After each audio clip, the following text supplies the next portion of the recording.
ফেরাউনের ঘরে সন্তান নাই, তার স্ত্রী পানির ঘাটে বাচ্চা চলে আসলো। বাচ্চা দেখে সে বলছে মাশাআল্লাহ, এত চমৎকার একটা সন্তান, ফুটফুটে বাচ্চা। ফেরাউনের কাছে নিয়ে গিয়ে বলছে একে রেখে দেই, লা তাকতুলু, তাকে হত্যা করো না, আসা ইয়ানফা'না আও নাত্তাখিযাহু ওয়ালাদা, তাকে আমরা রেখে দেই, হয়তো সে উপকারে আসবে, অথবা কোনো আমরা তাকে সন্তান হিসেবে গ্রহণ করতে পারি। তো ফেরাউন কিন্তু খুব সতর্ক ছিল, তারপরেও আল্লাহ পাক তারই ঘরে মূসা আলাইহিস সালামকে বড় করলেন, সুবহানাল্লাহ।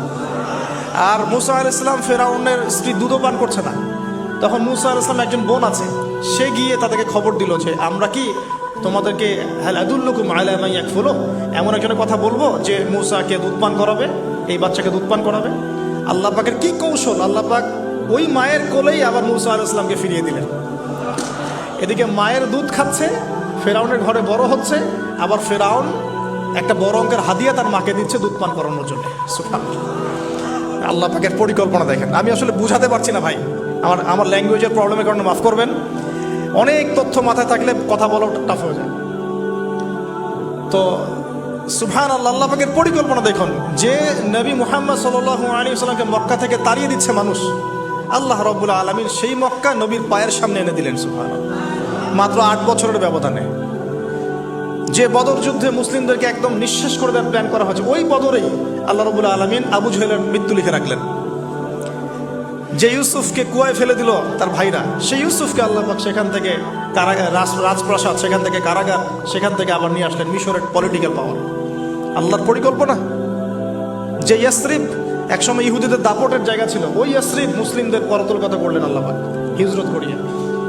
বাদশাহ নাজাশি আবিসিনিয়ায়, আমি তো মালয়েশিয়াকে একটা আবিসিনিয়া মনে করি, এখানে মাশাআল্লাহ এরকম পরিবেশ আছে, শান্তিপূর্ণ ইসলামী পরিবেশ। বাদশাহ নাজাশির এরকম একটা পরিবেশ ছিল। বাদশাহ নাজাশি কিন্তু মুসলিম ছিল না, সে খ্রিস্টান ছিল। তারপরেও নবীজি বলতেন বাদশাহ নাজাশির রাজ্যে কেউ জুলুমের শিকার হয় না, সুবহানাল্লাহ, যদিও সে মুসলিম ছিল না। ওখানে ইসলাম নিয়ে গেলেন আল্লাহ পাক, ওখান থেকে পুরো আফ্রিকায় ইসলাম ছড়িয়ে পড়লো, সুবহানাল্লাহ। এক খালেদ বিন ওয়ালিদ রাদিয়াল্লাহু আনহু, যার হাতে উহুদ যুদ্ধে বহু মুসলিমের প্রাণ গিয়েছে না, সেই মানুষকে আল্লাহ রাব্বুল আলামিন হেদায়েত দিয়ে 100টা যুদ্ধ করিয়েছেন, সুবহানাল্লাহ। আল্লাহ পাকের পরিকল্পনা আমরা বুঝতে পারবো না, আল্লাহ পাকের পরিকল্পনা আমরা বুঝতে পারবো না। ওয়া মাকারুল্লাহ, তারা কৌশল করে, আল্লাহ পাকও পরিকল্পনা করে। দেখেন এই যে প্যালেস্টাইন নিয়ে এত সমস্যা করছে না, আল্লাহ পাকের কি পরিকল্পনা, সুবহানাল্লাহ। আল্লাহ পাক সমস্ত জিউসদেরকে ওইখানে একত্রিত করেছেন, কেন জানেন?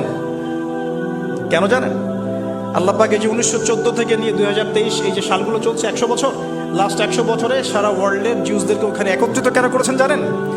যেইভাবে আল্লাহ পাক ফেরাউনের দলবলকে লোহিত সাগরে ডুবিয়ে দিয়েছেন, ওইভাবে আল্লাহ পাক প্যালেস্টাইনিদের সবাইকে ডুবাবে ইনশাআল্লাহ।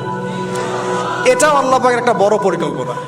এটা ওরা বুঝতে পারছে না, কিন্তু সময় সাক্ষী দেবে ইনশাআল্লাহ। দেখে নিন, আমরা 100% হলফ করে বলতে পারি এটা হবেই ইনশাআল্লাহ। এই কারণেই লাস্ট এই যে অটোম্যানদের ডিফিটের পর থেকে নিয়ে 1970 থেকে নিয়ে যে first world war, second world war করতে করতে সব জায়গা থেকে জিউসরাকে একত্রিত করেছে এখানে, বিকজ অফ লাস্ট একটা সর্বশেষ একটা ম্যাসাকার আল্লাহ পাক করবেন এদেরকে ইনশাআল্লাহ। কার হাতে? ঈসা আলাইহিস সালামের হাতে। আমাদের উম্মতের মধ্যে কে নেতৃত্ব দিবেন? ইমামুল মাহদি, যার নাম হবেন মুহাম্মদ। তার নাম কি? মুহাম্মদ। তার বাবার নাম আব্দুল্লাহ, তার মায়ের নাম হবে আমিনা। এটাও ক্লোজিং টাইম। এখন আসুন, আল্লাহ পাকের কি পরিকল্পনা।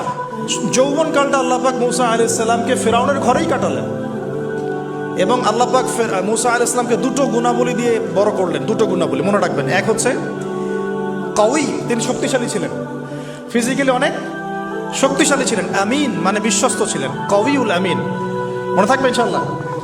আমরাও আল্লাহর কাছে দোয়া করি, আল্লাহ আমাদেরকে কওয়ী বানিয়ে দিন এবং আমিন বানিয়ে দিন, আমিন। এবার যৌবনে উপনীত হয়েছেন, টকবকা রক্ত, বাইরে বের হয়েছেন। বাইরে বের হয়ে দেখছেন যে দুজন ব্যক্তি লড়াই করছে, ইয়াকতাতুলান, দুজন ব্যক্তি মারামারি করছে। একজন মিন শিয়াতি, তার বনু ইসরাইল কওমের মধ্যে, আরেকজন হচ্ছে আদুই, তার শত্রুর মধ্যে। তো মূসা আলাইহিস সালাম গিয়ে সাহায্য করতে চাইলেন তার কম। আমরা বলি না দেশি ভাই সাপোর্ট দিই, তাই না? আচ্ছা, তো মূসা আলাইহিস সালাম গিয়ে সাপোর্ট দিতে গিয়ে শুনেন, ফাওয়াকাযাহু মূসা ফাকাদা আলাইহি, মূসা আলাইহিস সালাম মাত্র একটা ঘুষি দিয়েছেন, এক ঘুষিতেই ওই ব্যক্তি ডেড, স্পট ডেড। এই যে আমি গত একটা লেকচারে বলেছিলাম, চাইনিজ কন্টিনেন্টে যে মার্শাল আর্টসগুলো গড়ে উঠেছে, এই কোরআন থেকে গড়ে উঠেছে। তার আগে ওদের সভ্যতা ছিল, সংস্কৃতি ছিল, ঠিক আছে। এক ঘুষিতে মানুষ মারা যায়, এটা কোরআন বলেছে। এক ঘুষিতে মানুষ মারা যায়, এটা কোরআন বলেছে। ওরা এখন রিসার্চ করে বের করে যে 6টা-7টা স্পট আছে মানুষের দেহে, এক ঘুষিতে মানুষ মারা যেতে পারে। কোরআনকে আমরা মূল্যায়ন করি না, কিন্তু কোরআনকে সারা দুনিয়ার অমুসলিমরা মূল্যায়ন করে ওদের স্বার্থে।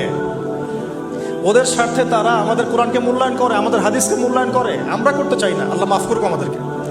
আমরা কোরআন পড়তে চাই না, গবেষণা করতে চাই না, অর্থ বুঝতে চাই না, একটু আরবি ভাষা শিখতে চাই না, কোরআনের বালাগাত ডেইলি একটু তেলাওয়াত করবো এক পারা, সেটা করতে চাই না। আল্লাহ পাক আমাদেরকে মাফ করুক এবং কোরআনওয়ালা বানিয়ে দিন। আমি কথাগুলো বলার উদ্দেশ্য আপনাদেরকে আঘাত করা নয়, আমি জাস্ট আপনাদের কলবে একটু ধাক্কা দেওয়ার চেষ্টা করছি, যাতে করে আপনারা সবাই কোরআন তেলাওয়াত করেন ডেইলি এক পারা করে। আল্লাহ কবুল করে নেন। এবার আসুন, দেখুন এবার কি হলো। এটা ইন্টেনশনালি ছিল না, আনইনটেনশনালি মুসা আলাইহিস সালাম এখন কিন্তু মানে হত্যার অপরাধী হয়ে গেছে, তাই না? ফেরাউন তাকে ধরার জন্য বের হয়েছে দলবল নিয়ে, ওকে ধরতে হবে, এবার অ্যারেস্ট করতে হবে। তো একজন এসে পরামর্শ দিল যে তুমি এখান থেকে চলে যাও, তুমি এই মিশর থেকে চলে যাও, বের হয়ে যাও, নাহলে ফেরাউনের বাহিনী তোমাকে পেলে ধরে ফেলবে। এবার মুসা আলাইহিস সালাম চলে গেলেন কোথায়? মাদিয়ান। কোথায় বলেন? অনেক দূরে মাদিয়ান। মাদিয়ানে গিয়ে তার না আছে কোনো শেল্টার, না গার্ডিয়ান, না কোনো খাবার, না পানি, কিছুই নাই। ঠিক নবী সাল্লাল্লাহু আলাইহি ওয়াসাল্লামের সাহাবীরা হিজরত করেছেন আবিসিনিয়ায়, নবীজি হিজরত করেছেন একবার তায়েফে, ওখানে মার খেয়ে চলে আসতে হয়েছে না? মনে আছে? তায়েফের 3টা গোত্র ছিল, আব্দু ইয়ালাইল, আব্দু মাসউদ, হাবিব বিন আমর, এই 3 গোত্রের নেতা ছিল। এরা নবী সাল্লাল্লাহু আলাইহি ওয়াসাল্লামকে ছোট ছোট বাচ্চাদেরকে দিয়ে পিটিয়েছিল, নাউযুবিল্লাহ। তারপরে নবীজি বদদোয়া করেন নাই, ওখান থেকে চলে আসছেন মক্কায়। আমি গুছিয়ে বলছি শর্ট করে। তো এভাবে মুসা আলাইহিস সালামকেও হিজরত করতে হয়েছে। দেখেন, আবার নবীজিকে হিজরত করতে হচ্ছে মদিনায়। তার মানে হিজরা বিষয়টা ইসলামের সাথে সম্পৃক্ত। পরিবেশ পরিস্থিতি অনুকূলে না থাকলে, যেখানে ভালো পরিবেশ সেখানে গিয়ে মানুষ থাকতে হবে। আলহামদুলিল্লাহ এখানে ভালো পরিবেশ আছে, আপনারা ভালো পরিবেশ পেয়েছেন। কিন্তু যারা চ্যালেঞ্জ গ্রহণ করে সমাজের জাহিলিয়াতগুলোকে সরানোর চেষ্টা করবে, সংস্কারের চেষ্টা করবে, তারা আল্লাহর কাছে অনেক বেশি পছন্দের। তার মানে প্রথম ফাইট আমাদেরকে করতে হবে।